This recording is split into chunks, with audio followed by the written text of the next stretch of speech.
All right, let's just jump right in. When you picture a musical genius, who comes to mind?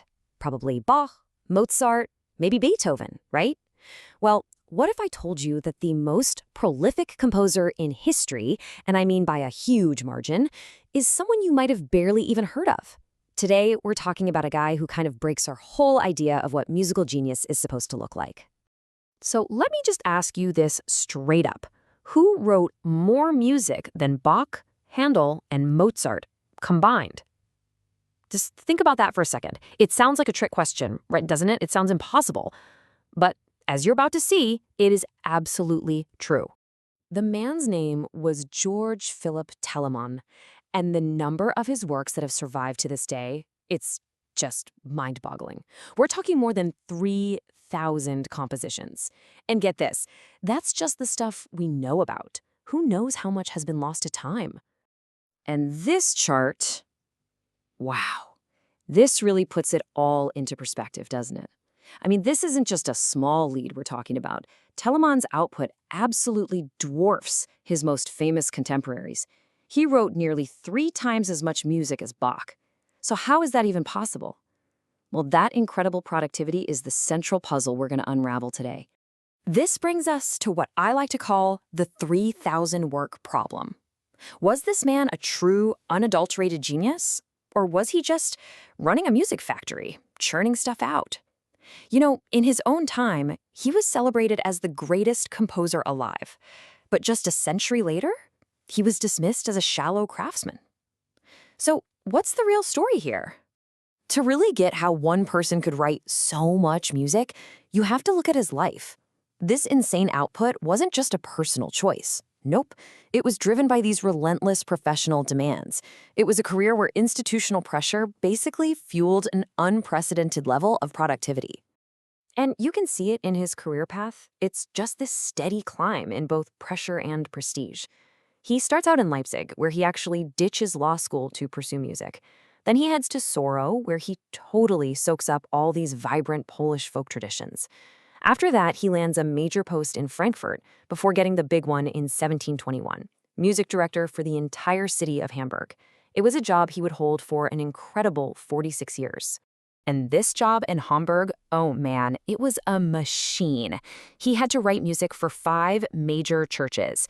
He had to provide brand new cantatas for 2 services every single Sunday. On top of that, he was also directing the city's opera, organizing public concerts, and he even started his own music publishing business. The demand for new music was just constant. It never stopped. Okay, but the big question is still hanging in the air, right?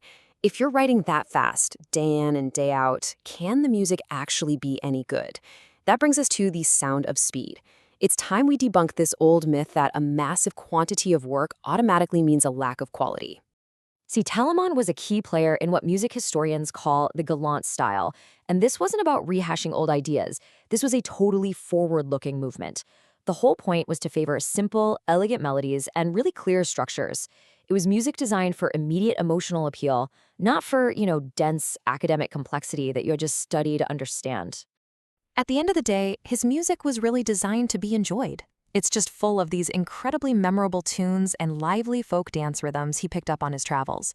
He was a master at blending German, French, Italian, and Polish styles into something totally new and exciting, and he had this fantastic imagination for using different instruments in really clever ways. And you can really hear this curiosity in his own words.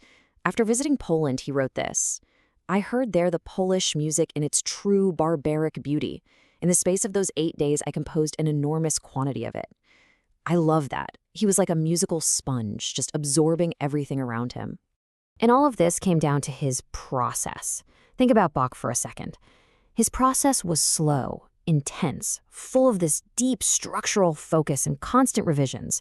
I mean, the man was building cathedrals out of sound. Telemann was just different.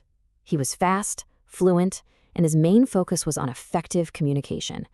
He wrote with a kind of directness and confidence that was pretty much unheard of. And you gotta understand, in his own lifetime, he was considered the best. No question. In fact, when the city of Leipzig was hiring for that super prestigious job that Bach eventually got, their first choice was Telemann. After he turned it down, a council member actually grumbled, quote, Since the best man could not be obtained, mediocre ones would have to be accepted. And you know who those mediocre ones were? The other candidates, which included Johann Sebastian Bach. Can you believe that?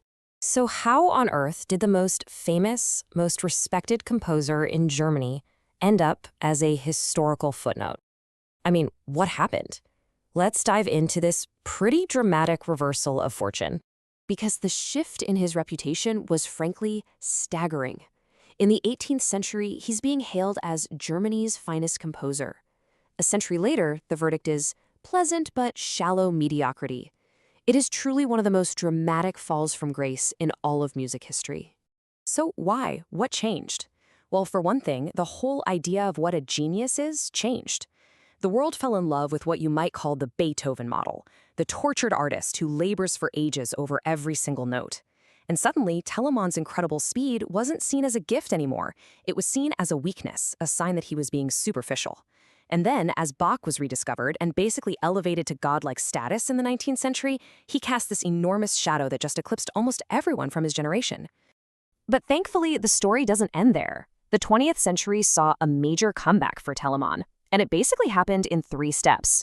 First, scholars started the huge task of cataloging all 3,000 plus of his works. Then, critics began to look again at his galant style, not as a flaw, but as a totally legitimate artistic choice. And finally, the early music revival, with people performing on instruments from Telemann's time, let us hear the music as it was actually meant to be heard. And that revealed its true charm and its vitality. And all of that brings us here to our final section, reevaluating a titan.